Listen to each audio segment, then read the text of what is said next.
Welcome to Marking the End Times. I'm Mark Hitchcock, and on today's program, I want to talk about an issue that keeps gaining new life.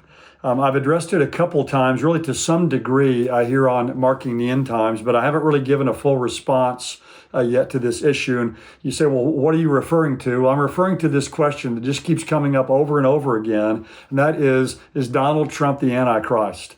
And the related question is Elon Musk, the false prophet of Revelation 13? Now, I've received more emails really related to these questions the last couple of weeks than any subject I can remember for quite some time. And there's all kinds of speculation floating out there on the internet and in social media.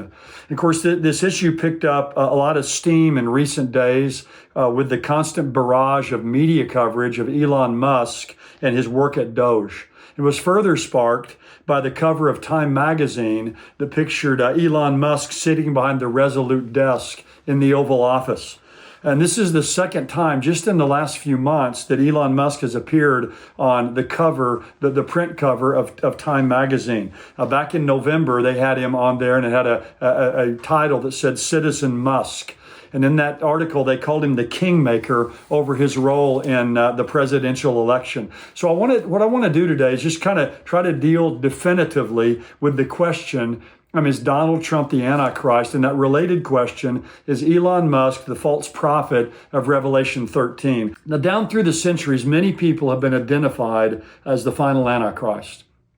Various popes, JFK, Mikhail Gorbachev, the leader of Russia, he had that birthmark on his head. Ronald Reagan, his three names are Ronald Wilson Reagan, each of them having 6 letters, so 666. Bill Clinton, Barack Obama, basically just whoever someone doesn't like, it seems, becomes a candidate for the Antichrist. But in my lifetime, I've never seen or heard anything like the furor over identifying Donald Trump as the Antichrist. The Donald Trump is the Antichrist chorus just keeps growing and getting louder and louder. And there are several reasons that people point to for identifying Donald Trump as the Antichrist. So let me just review a few of these and mention a few of these. One is, obviously, Donald Trump is a very powerful person, a very powerful figure. He's a powerful, strong man. He's a man of boundless energy, and he's a dominant authority figure.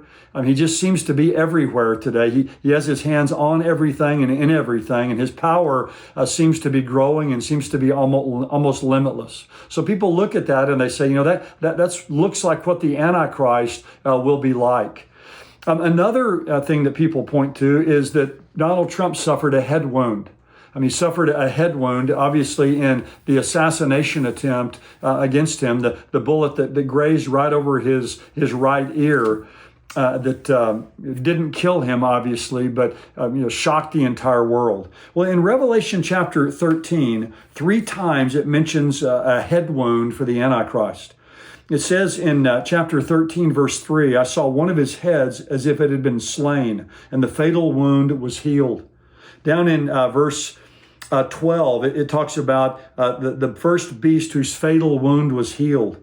And then down in verse 14, it says, the beast who had the wound of the sword and has come to life.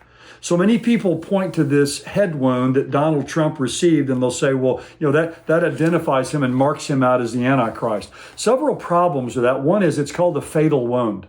The Antichrist here, when he appears, is going to actually, I believe, be killed. He's going to die and come back to life, because the same language is used here in Revelation 13 that's used back in Revelation 5 of Jesus being slain. And obviously, Jesus' death wasn't just a false death or a fake death. He really died. And also in chapter 2, Revelation chapter 2, verse 8, it says that Jesus came to life. And it's the same word used here in Revelation 13 and verse 14 of the Antichrist coming to life.